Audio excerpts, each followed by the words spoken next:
Okay. I think we can kick off now. Yes, sir.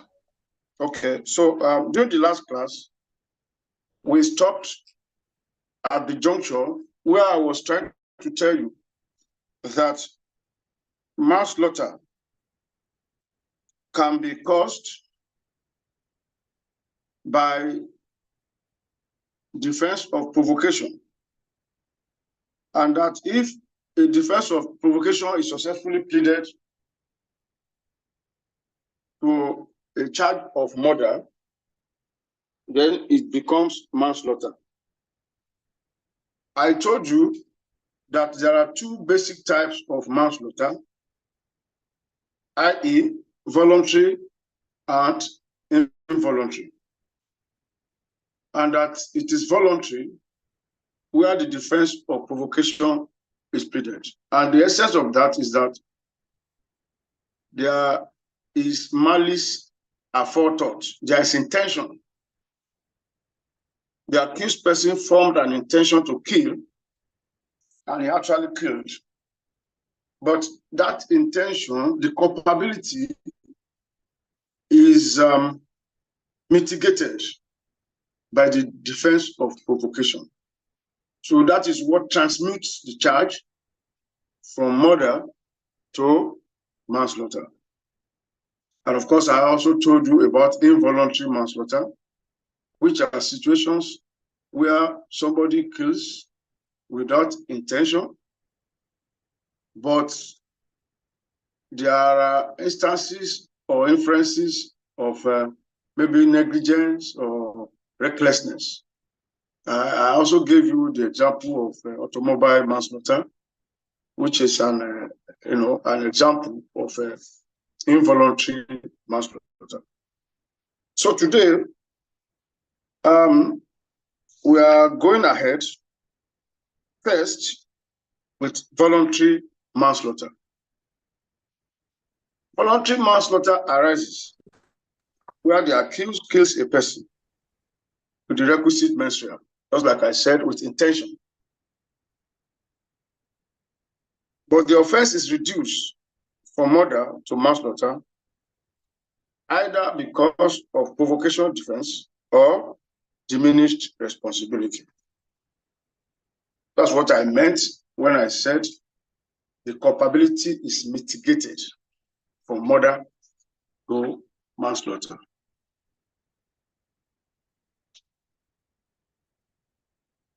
However, involuntary manslaughter occurs where the person who killed did not intend to kill and did not foresee that death is a probable consequence of his conduct. And did not foresee that death is a probable consequence of his conduct. Examples of these are cases of gross negligence. Cases of gross negligence in the course of doing a lawful or unlawful act. In the course of doing lawful or unlawful act, or recklessness, or cases of recklessness. We also have example of use of excessive force in self-defense. Use of excessive force in self-defense, which can also come up as a species of manslaughter. Use of excessive force in self-defense. You know, when you are taught self-defense as a defense, they must have told you about the requirement of proportionality. So when you use excessive force to defend yourself and the victim dies, you may not necessarily be found guilty of murder, but you can be found guilty of manslaughter.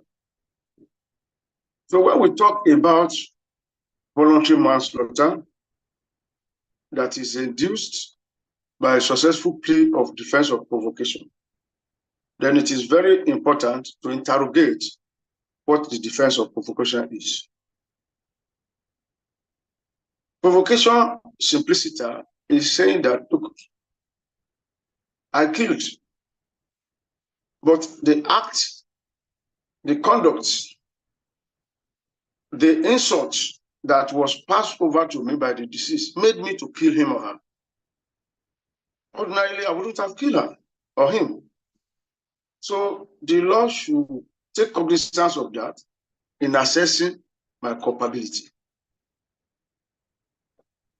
I couldn't help the situation. I just had to kill. I lost my self-control because of the, chances of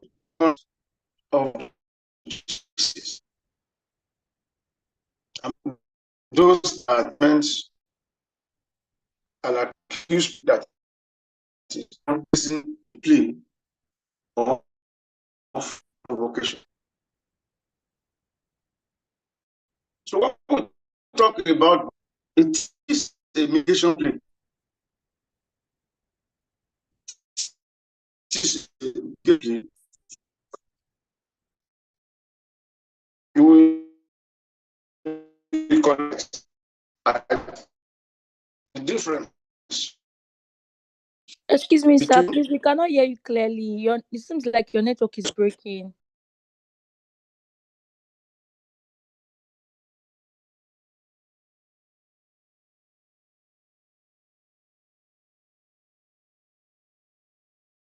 Hello, class. Hello. Hello, sir. Can you hear me now? Yes, sir. Okay. What I was saying is that the difference between a plea of provocation and a plea of self-defense is that if successfully pleaded, self-defense absorbs you totally. It absorbs you. You are not going to receive any punishment if you kill as a result of self-defense. But if you kill as a result of provocation, you are not going to be set free. Your liability will be reduced from that of murder. It will be commuted to manslaughter. And manslaughter has its own punishment, which is life imprisonment. But the court has discretion to impose lesser term, depending on the circumstances of the case. For example, the court can impose as low as 5 years or 3 years on a charge of manslaughter, and it can impose the maximum, which is the life imprisonment. So it depends on the circumstances of the case. Okay. The defense of provocation is contained in section 318 of the Criminal Code. The defense of provocation is contained in section 318 of the Criminal Code. And the section provides that if a person kills another in the heat of passion caused by grave and sudden provocation, heat of passion caused by grave and sudden provocation, and before there is time for the passion to cool,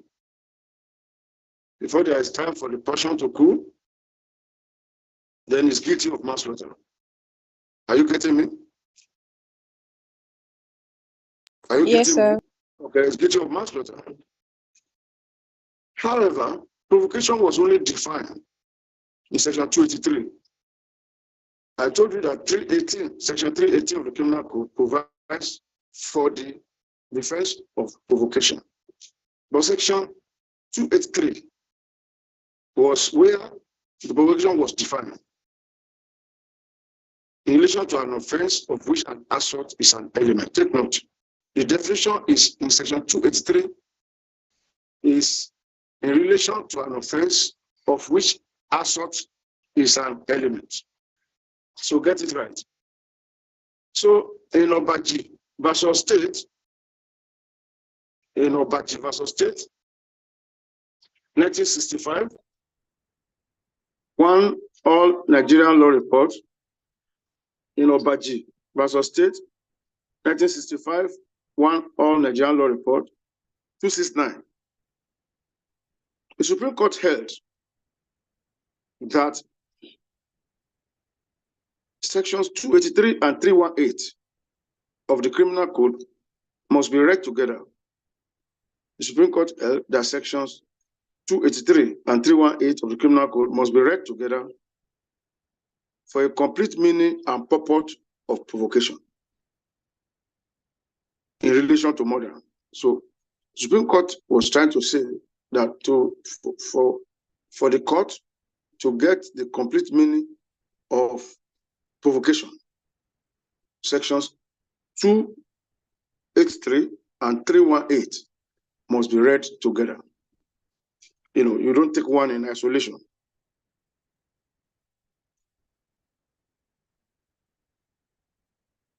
It suffices to state here that the ingredients or definition in section 283 includes ingredients of definition in section 283 includes the doing of wrongful act or insult. You have to take note of wrongful act or insult. So if you say insult, it's not limited to act alone. So insult can also be conveyed by words. Doing of wrongful act or insult, which is done to an ordinary person, or in the presence of an ordinary person to another, done by an ordinary person, or in the presence of an ordinary person to another, who is under his immediate care,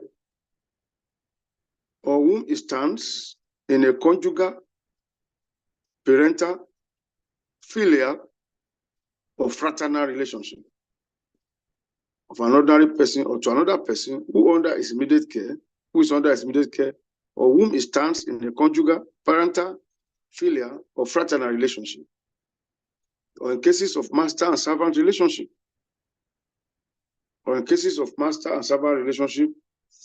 to deprive him of power of self-control,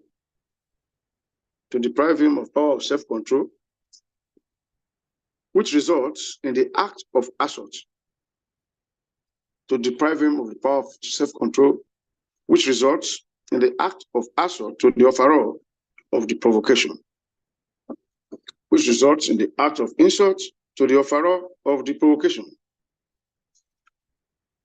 So we need to have a little digression to the English law at this juncture. We need a little digression to English law, the position under the English law at this juncture, so that we can have a comparative assessment. Under the English law, the defense of provocation historically developed with common law. It developed with common law.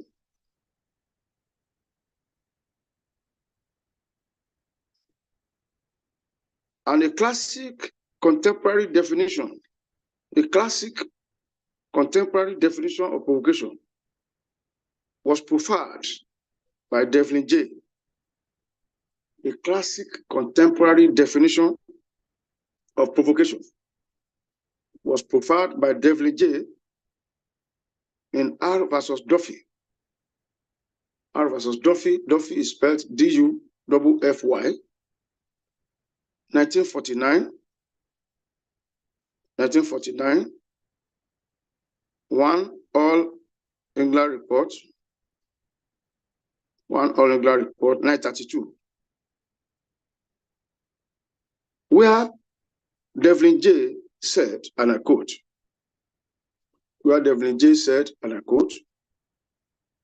provocation is an act or series of acts. An act or series of acts done by the dead man to the accused person.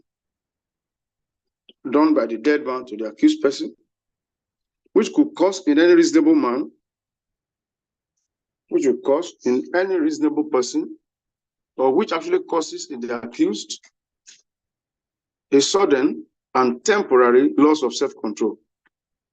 A sudden and temporary loss of self-control, rendering the accused subject to passion.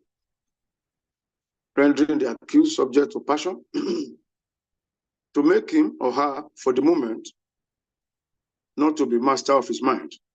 End of quotation. To make him or her, for the moment, not to be master of his mind. End of quotation. The Latin version of not being master of one's mind is not to be magister animi. Magister animi.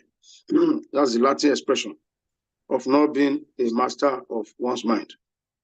Hello? Please, can you repeat it? Okay, the definition by Devlin. Yes, sir. Okay. I said in R and Duffy, Devlin J preferred a definition of provocation. And he said, and I quote, provocation is an act or series of acts done by the dead man to the accused, which could cause in any reasonable person, or which actually causes in the accused a sudden and temporary loss of self-control, rendering the accused subject to passion, to make him or her, for the moment, not to be a master of his mind. End of quote.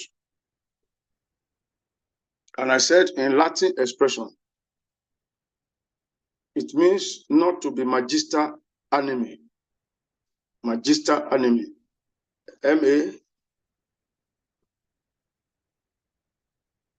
M-A-G-I-S-T-E-R. Animi is A-N-I-M-I.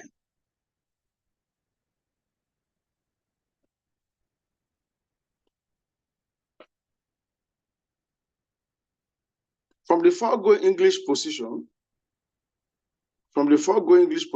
it can be seen that the Nigerian provision in section 283 is wider. This is a very important area. That's why they say criminal law is technical.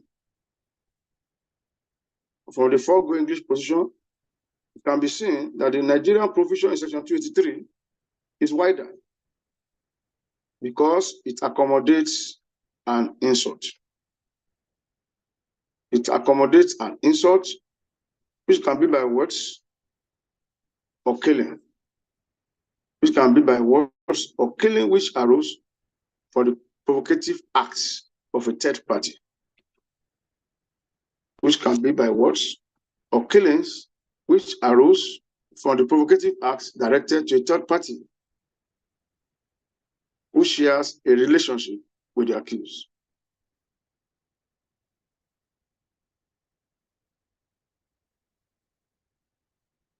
So the distinction here, which is a very fine one, basically two. The first one is that section 23 is wider in the sense that it accommodates an insult. If you look at Duffy's definition, Devlin definition in Duffy, he said provocation is an act or series of acts. An act or series of acts. But if you look at definition in section 283 of the Criminal Code, it accommodates insult. It accommodates insult, and insult can be by words. Okay? Then the second distinction is that section 283 also provides an exemption to the general rule. The general rule is that a provocative act or insult that is offered to a second person does not permit a retaliation by a third party. That's the general rule. For example, if A offers provocation to B, it is B that can also retaliate the provocation to A. But section 23 expands the frontier by giving room for a third party to retaliate the provocation on behalf of B, simply because they share certain types of relationship, either filial, conjugal, or master-servant relationship and so on. So you can now see the difference now. You know, so for the purpose of hypothetical question, you know, if we say A offers provocation for B, but C, because it's the mother of B, attacks A and kills A, so that you won't be saying that it is not allowed, that because the provocation was not offered to C, it was offered to B. You know, and assuming they now ask you that will your reaction be the same if it has taken place under the British law? You know, so you'll be able to know that the difference, that there's a difference between the scope of the English position and the scope of Nigerian position vis-a-vis Section 283 of the Criminal Code. I hope it is clear. Hello? Hello, sir. I hope that is clear. No, sir. No, sir. Yes, sir. No, sir. No, sir. I said Section 283 of Criminal Code is wider than the scope proffered by Devlin J. in R versus Duffy. And I gave you two distinctions. I said the first one, in Duffy, Devlin was talking of acts or series of acts. But in Section 283, it talks about acts or insults. And I said the difference there is that insults can accommodate words. So provocation can come through words, which will not be accommodated under the English position as laid down in Duffy. Then the second distinction, which I gave to you, is that provocation by A to B does not permit retaliation by C to A. That's the general rule. But if you look at Section 283 of the Criminal Code, it accommodates retaliation by a third party because the third party shares a particular relationship with B. Maybe filial, maybe conjugal, maybe master and servant, you know, which ordinarily will not have been permitted. And that's why you distinguish that. You know, provocation offered by A to B does not permit C to retaliate on behalf of B. But Section 283 permits it if there is a special relationship between the two parties. Are you following me? Yes, sir. We are still going to discuss R versus ECMO, which is not the same situation with what we are saying here. Provocation from A to B, retaliation from C to A. That is what we are saying here. In ECMO's case, it has to do with provocation from A to B and retaliation from B to C. Provocation from A to B, retaliation from B himself to C. Don't get confused.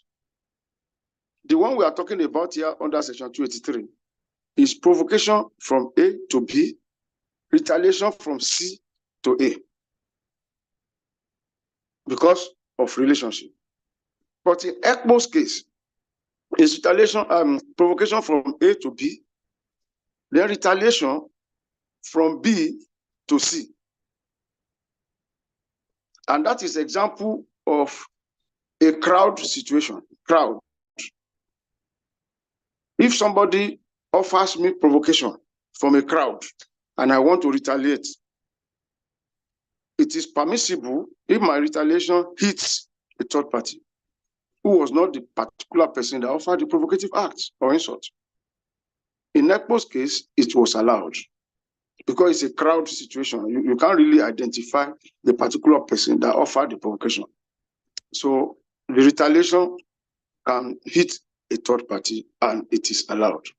Are you following me? Yes, sir. So the situation in section 283, provocation from A to B, retaliation from C to A. But situation in ECBO, provocation from A to B, retaliation from B to C. So you should be able to distinguish between the two. It's clear.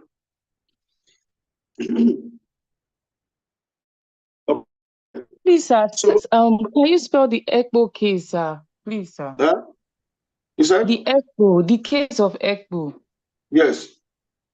Please, sir, spell the ECBO, sir. ECBO is EKPO. EKPO. But I'm still going to give you the full citation when we get there. I'm just giving you in advance. Okay, sir. Thank you, sir. So secondly, though Duffy's definition refers to acts or series of acts. Judicial authorities in England and Nigeria acknowledge that within certain contexts, words can qualify as provocation. Words can qualify as provocation. The Supreme Court of Nigeria adopted Black's Law definition of provocation in the case of Gambo Musa as pronounced, versus the state. Gambo Musa and the state is 2009, volume 7, part 1, MJSC at 52.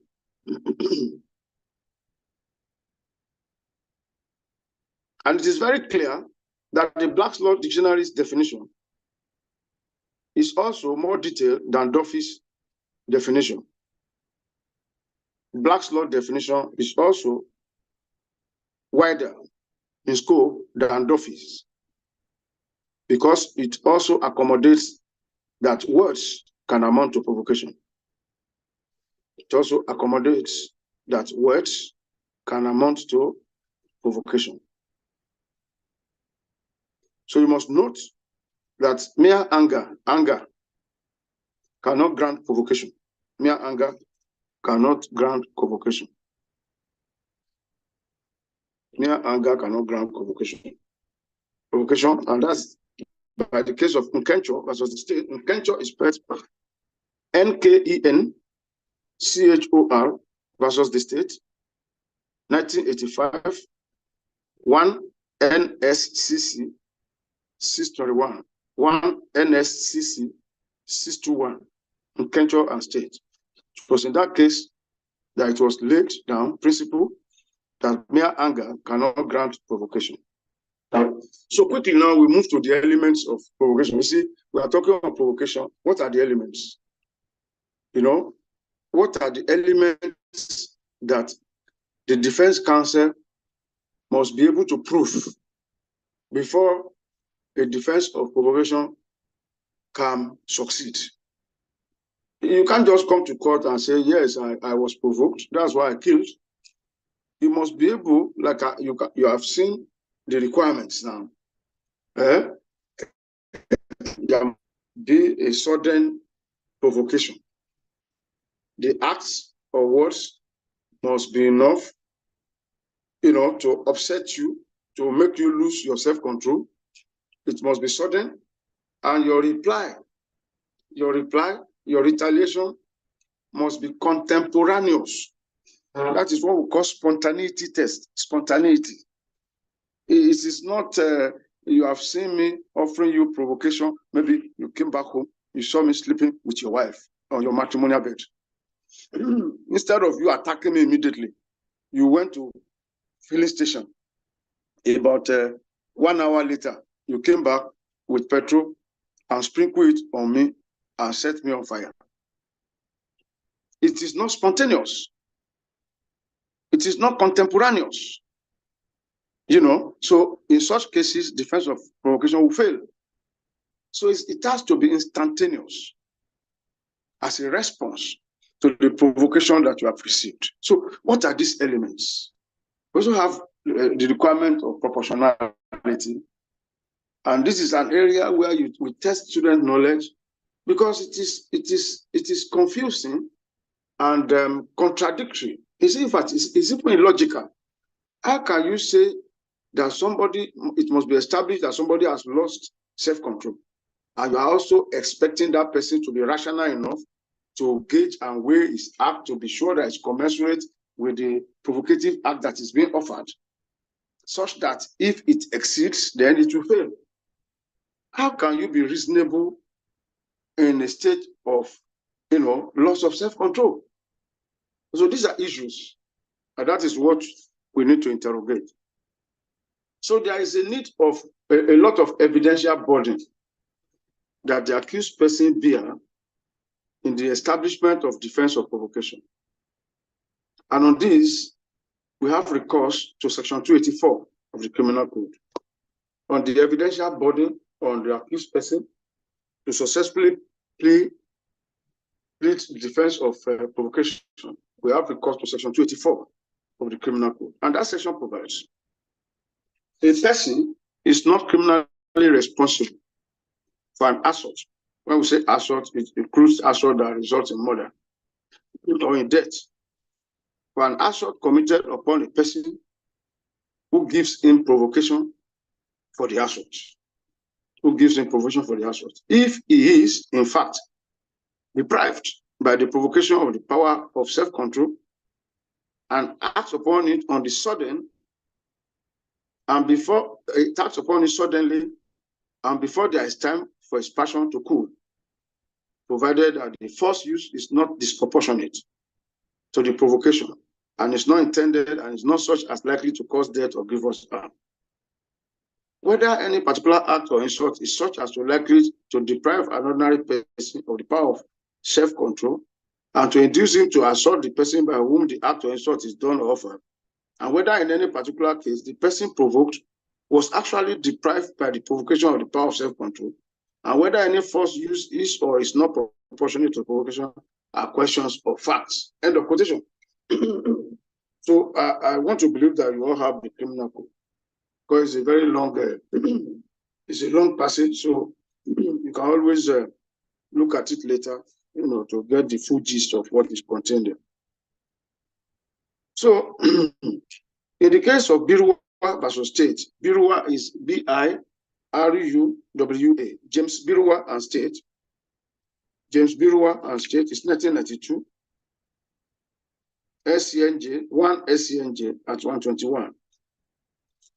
1992, 1 SCNJ at 121. The Supreme Court, in affirming the conviction of the lower court, stated the conditions.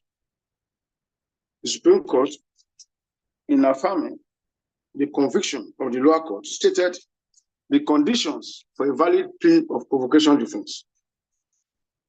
The Supreme Court stated the requirements for a valid plea of provocation defense. And according to the Supreme Court, these are: one, some of these cases, when they are trying to lay down the requirements or the elements, some can couch it in 5 elements, some can couch it in 3 elements. But you will be rest assured at the end of the day that they are virtually talking almost about the same thing. So according to Biruwa's case, Supreme Court laid down the element as: 1, that the act of decease must be grave. The act of deceased must be grave, and the reaction of the accused must be sudden. Graveness of the act and spontaneous reaction. The reaction of the accused must be sudden. So you can see now, the provocative act must be grave. Grave. That is where the mere anger cannot grant provocation defense. It must be grave. What does it mean to be grave? It must be serious enough, to provoke a reasonable person in your shoe. So it's both subjective and objective. Then the reaction must be sudden. If you go and buy fuel to set me ablaze for sleeping with your wife, the reaction is no longer sudden. That's what we are talking about. Number 2, that there is loss of self-control. That there is loss of self-control. 3, that retaliation is proportionate to the provocation. That retaliation is proportionate to the provocation. Hence, for provocation defense to succeed. So in Birua, it was couched in three elements. Okay. Acts of provocation must be brief. Reaction must be sudden. 2, loss of self-control. And 3, proportionality. Okay. Hence, for provocation defense to succeed, there must have been some acts or series of acts by deceased directed at the accused, which could cause in a reasonable person, and which actually did cause in the accused a sudden and temporary loss of self-control, rendering him to become a person as to make him for the moment not master of his mind. When you lose self-control, you are no longer a master of your mind. So, on the requirement that the 3 elements must occur contemporaneously, on the requirement that the 3 elements must occur contemporaneously, which means they must be construed conjunctively and not deductively. You see the case of Nwafo Uraku. Nwafo is spelled N-W-A-F-O-R. Uraku is U-R-A-K-U. Nwafo Uraku versus the state, 1976, NSCC 369. Nwafo Uraku versus the state, 1976, NSCC at 369.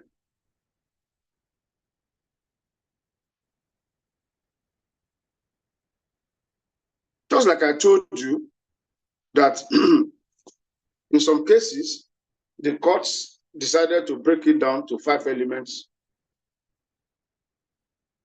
In Biruwa's case now, the elements were couched in 3 elements. However, in the case of Nwokearu versus the state, Nwokearu is spelled N-W-O-K-E-A-R-U. Nwokearu, N-W-O-K-E-A-R-U versus the state, 2010. 15 NWLR at page 1. It's actually a court of appeal decision. Nwokearu and state, the court held that for the defense of provocation to succeed, the facts which defense should be able to establish are the following. 1, that the act relied on was obviously provocative. That the act or insult relied on was obviously provocative. 2, that the provocative act came from the deceased. You see now, that the provocative act came from the deceased. So this one is where we are going to have the exception in Ekpo's case, which I've given to you, which I still coming back to later. That the provocative act came from the deceased, because in Ekpo's case, the person that was killed was not the one that offered the provocative act. But the court excused that situation because it has to do with a crowd action. It has to do with crowd action. That's an exception to the rule. 3, that the sudden fight or assault between the accused and deceased was instantaneous and continuous. It was instantaneous and continuous, with no time for passion to cool down. That the assault between the accused and the deceased was instantaneous and continuous, with no time for passion to cool down.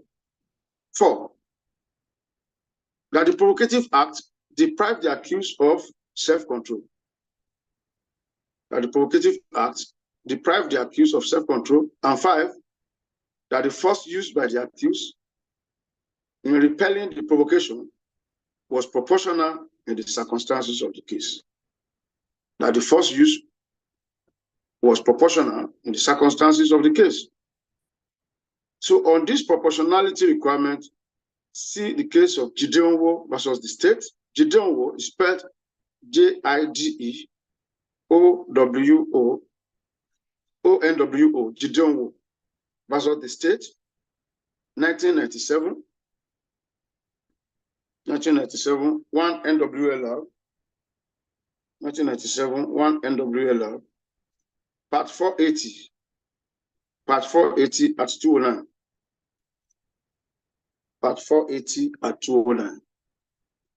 We are talking about elements being broken down to 5 in Wokiaru, but in Biruwa, they were broken down to 3. But you should be able to know that they are virtually talking about the same thing in different manners. So if you look at these elements now, we have to start taking them one by one. The first requirement is that the act or words or gesture relied on must be provocative. It must be provocative. The act relied on must be provocative. And that is tantamount to when you say the act must be grave. If you look at the register used in Biruwa, it said it must be grave. In Wokiaru, it said it must be provocative. They're saying the same thing. They're saying the same thing. This was actually explained in the case of Ihuebeka versus the state. This was explained in Ihuebeka versus the state. Ihuebeka is IHUEBEKA. Ihuebeka versus the state, 2000, FWLR, 1832. 2000. Please the case again. Ihuebeka is spelled IHUEBEKA. Ihuebeka and the state. 2000, FWLR 1832.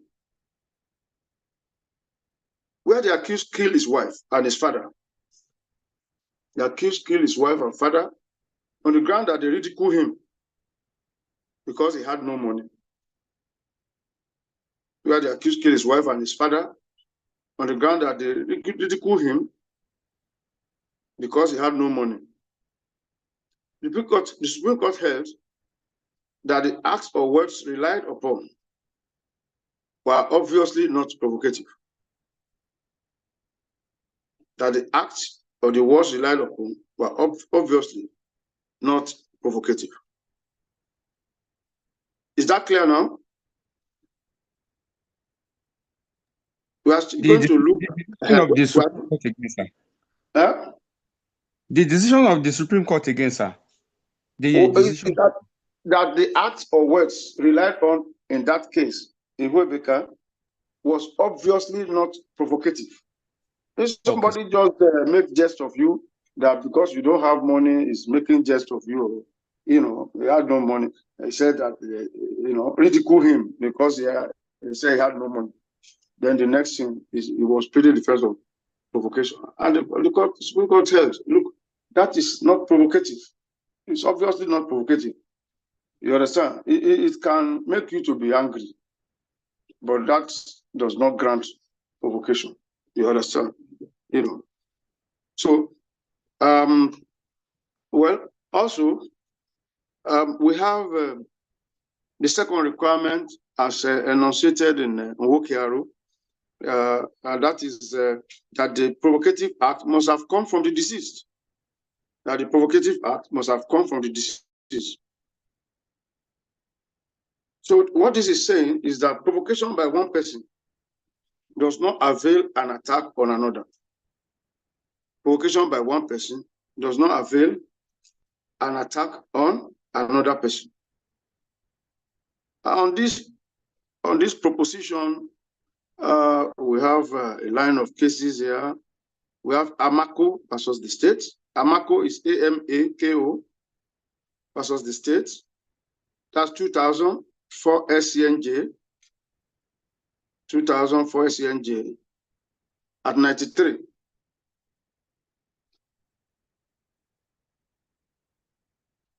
Okay, this is There's another case of Ebok, R versus Ebok, which is very interesting. R versus Ebok is 1950. 19 NLR at 84. Sorry, sir, prefer the spelling of the Ebo. Ebok is EBOK. EBOK, Ebok. 1950. 19 NLR at 84. So the interesting part of this case is that the accused person was provoked by his ex-wife. The ex-wife was in company of her friend. By the time the accused person descended on the ex-wife as a result of the provocation, he killed both the ex-wife and her friend. Are you following me now? The ex-wife was not involved in provoking the accused person. It's the ex-wife that provoking. And in that case, which I give you a book, the accused was convicted of manslaughter for killing his ex-wife, who provoked him, but was convicted of murder for killing one of his ex-wife's friends. Is it clear now? Yes, sir. For killing his ex-wife, he was convicted of manslaughter. So the provocation defense availed him. But for killing his ex-wife's friend, he was convicted of murder. It's the same chain of transaction, you know, simply because provocation offered by one person does not avail the killing of another, third party. So, however, this is where ECPO will come in now. However, if the provocative act flows from a group,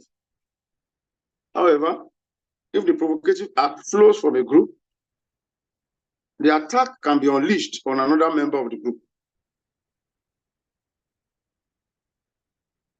The attack can be unleashed on another member of the group.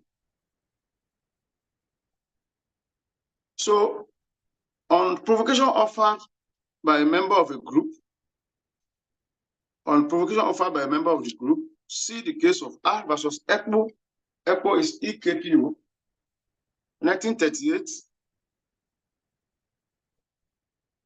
4 Waka at page 10. 1938, 4 Waka at page 10.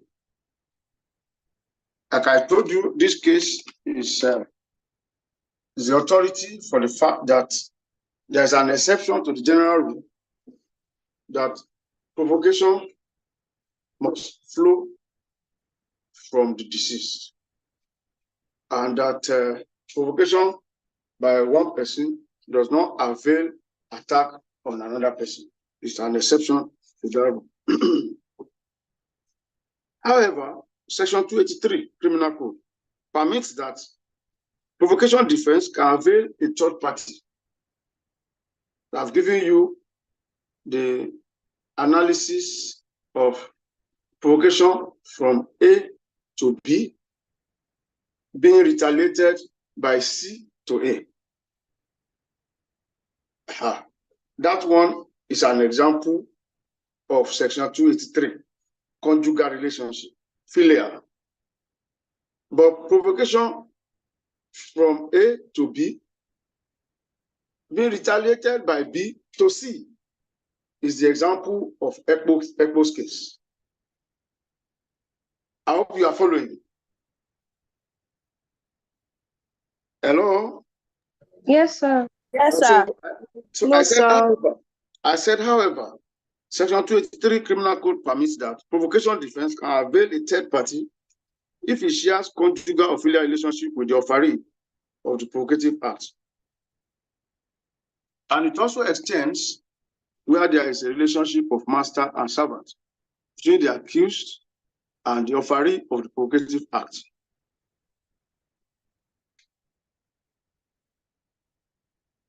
But it is essential that the deceased must be present during the assault. He must be physically present, not that You overheard that you are assaulted his daughter, and he wants to come and retaliate. No, he must be physically present. That's what they're saying during the assault. Okay.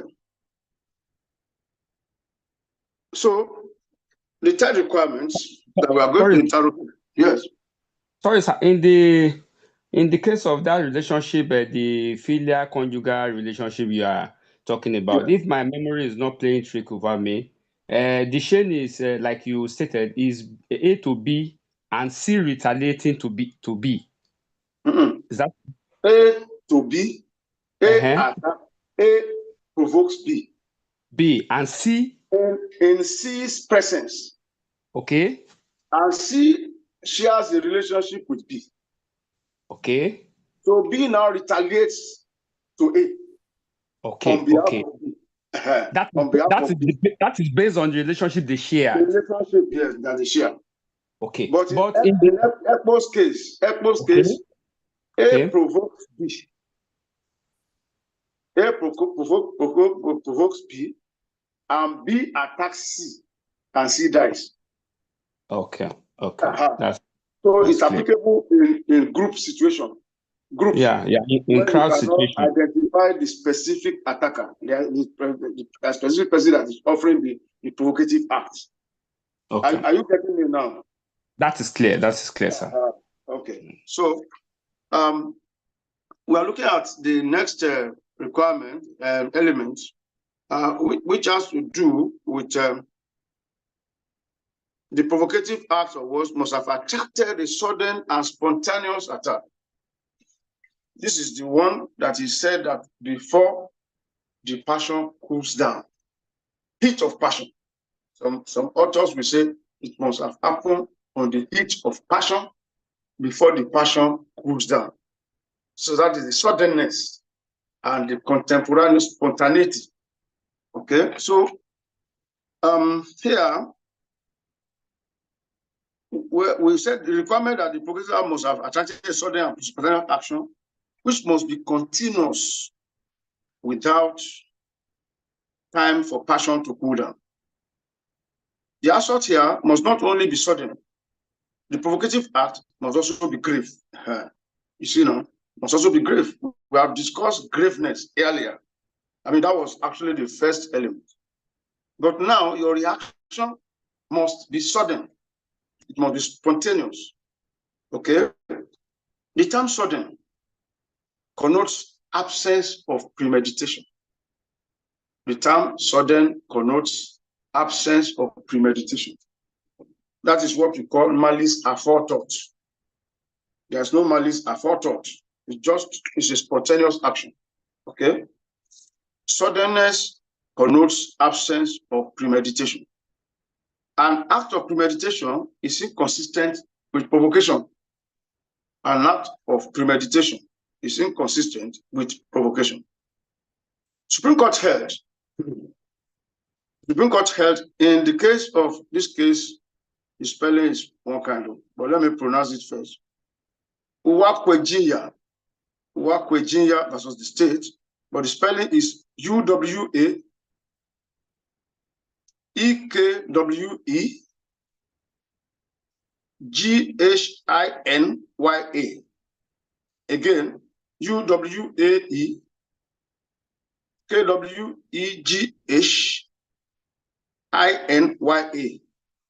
KWEGHINYA versus the state is 2005.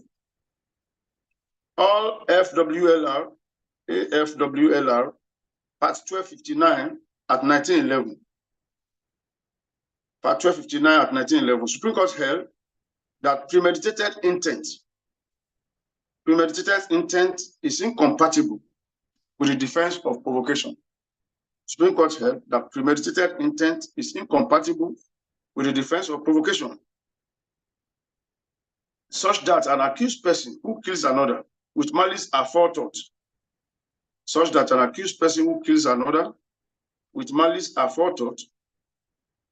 cannot be said to have acted suddenly.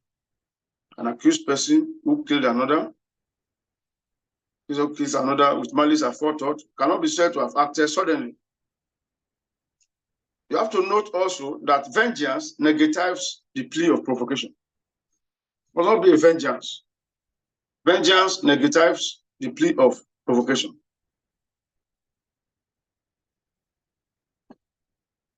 So here, provocation recognizes basic human instinct. It recognizes basic human instinct such that the act held out as a natural and justifiable reaction.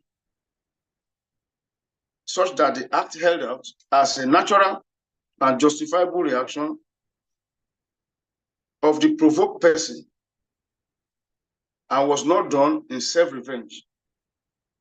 It was not done in self-revenge, but in ventilation. It was done in ventilation of a natural, sudden, and contemporaneous feeling of anger. Ventilation of a natural, sudden, and contemporaneous feeling of anger caused by the circumstances of the occasion. Caused by the circumstances of the occasion. Can you take the last part again? I said provocation recognizes basic human instinct such that the act held out is a natural and justifiable reaction of the provoked person, and that it was not done in self-revenge, but in ventilation of a natural, sudden, and contemporaneous feeling of anger caused by the circumstances of the occasion. Caused by the circumstances of the occasion. So as earlier indicated, the term grave connotes seriousness. The term grave in quote, connotes seriousness, intensity, or the magnitude of the insult. Seriousness, intensity, or the magnitude of the insult. So like I said, mere annoyance or anger will not be construed as being grave to grant provocation defense.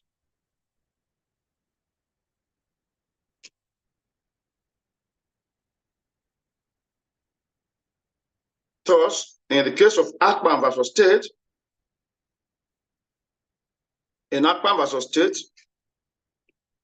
knocking the daughter of the accused down was held to be grave.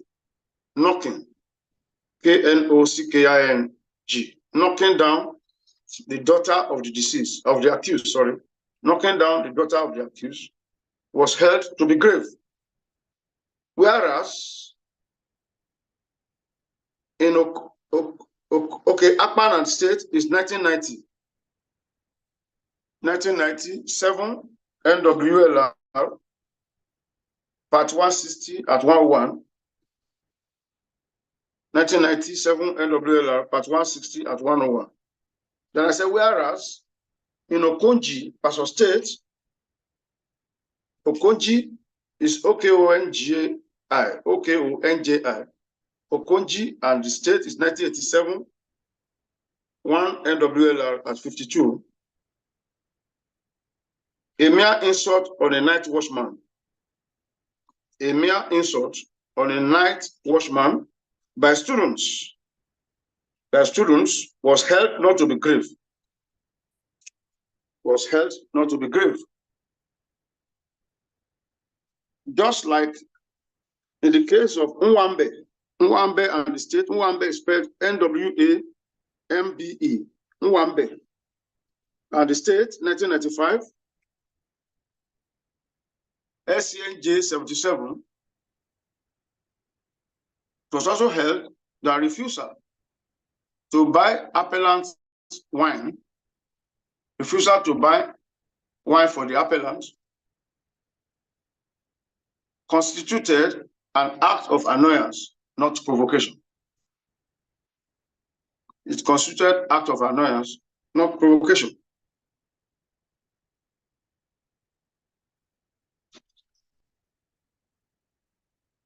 Still on the requirement of spontaneity.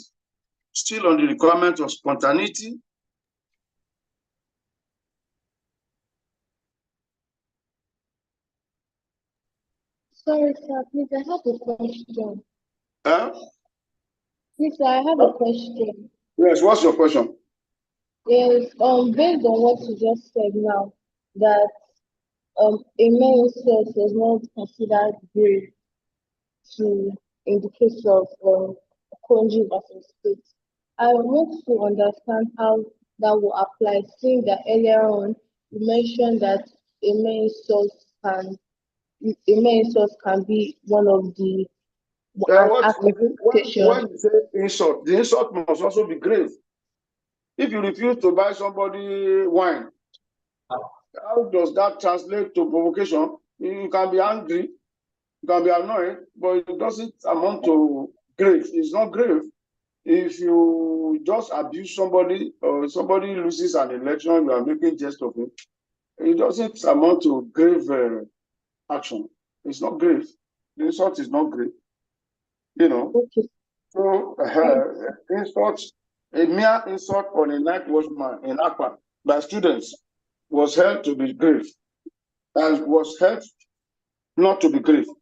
So a mere insult, insult can constitute provocative or provocation, but it must be grave. So we are interrogating the graveness, you know, of the insult, not just any Safi, I insult. have a I have question a I want you to question. explain.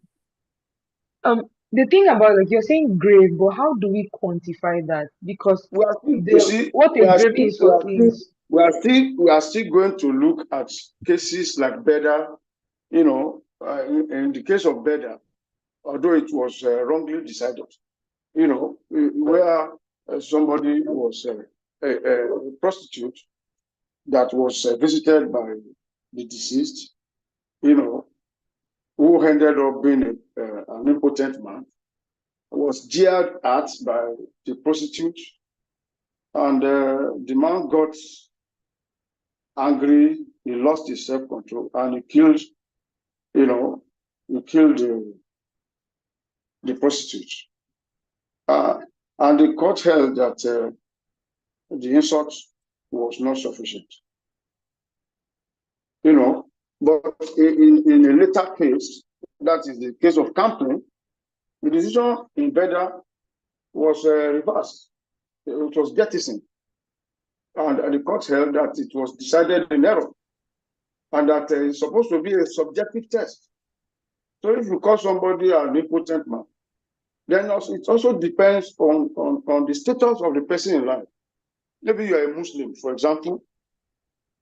If you're a Muslim and you detest alcohol, you know, or pork, you know, and somebody now vomits on your body, somebody that is drunk, that has taken alcohol, vomits on your body, as a Muslim, there's tendency that the level of infuriation that will generate will be higher than when you are a Christian. I don't know if you understand what I'm saying. Hello? Yes, sir. So I have a question.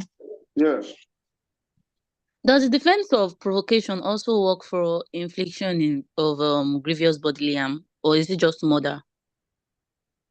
No, you see, you are talking about the end result. You see, we are looking at it in context of murder here. But definitely, it also works for grievous. That's why Section 283 is defining provocation in the context of where assault is an element. So it is not in all cases where assault is an element that it results in death. But we are focusing the ones that result in death, in this case, which is manslaughter. If it is just grievous bodily harm, if the person does not die, the issue of manslaughter will not arise. Your liability will be limited to causing grievous bodily harm. But it is when death occurs that we are now talking of manslaughter, and that is where provocation becomes relevant. You understand now? Yes, sir. Okay. So now we are talking about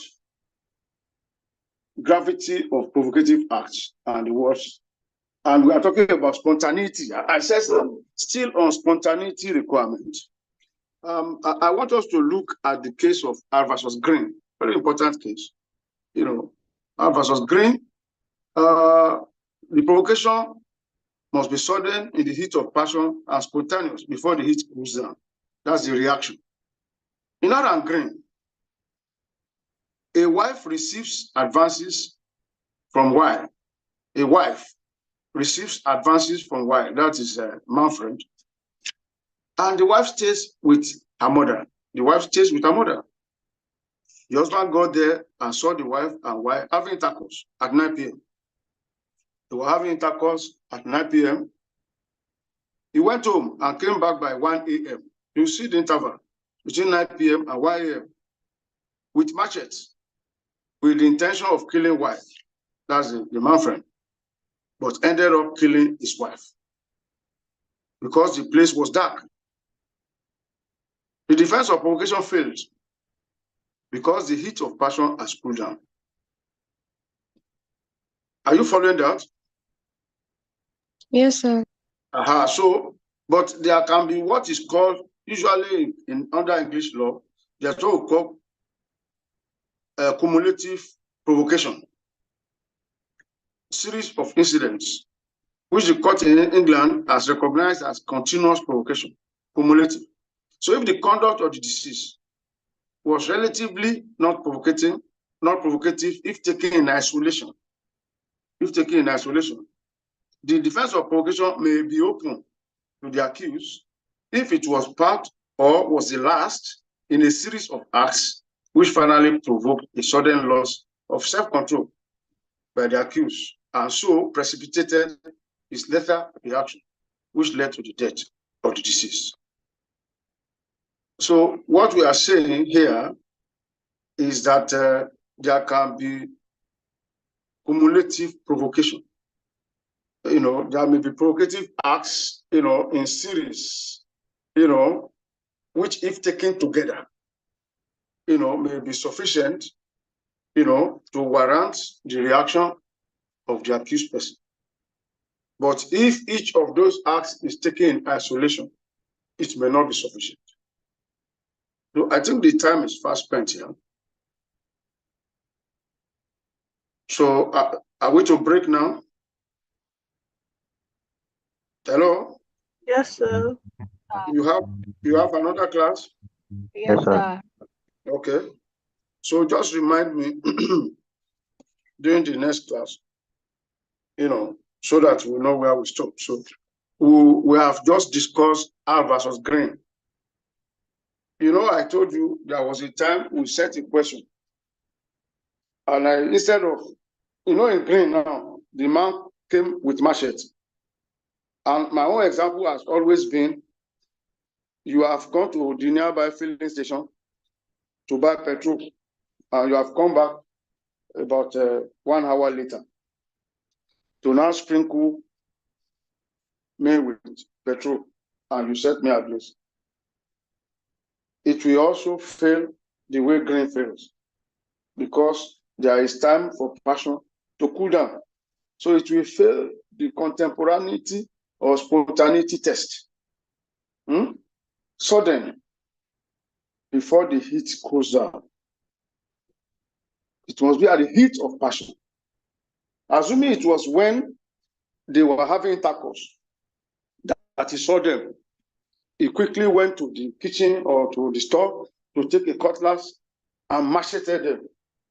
He would have succeeded.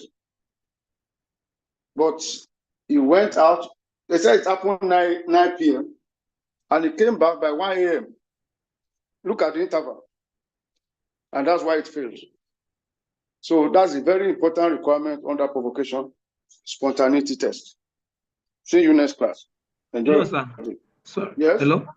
So yes. If Aaron Green, if he came back and still saw them still having intercourse, is this provocation not like not just continuous but still imminent? If he still made them have intercourse, why not? Yeah. It will succeed.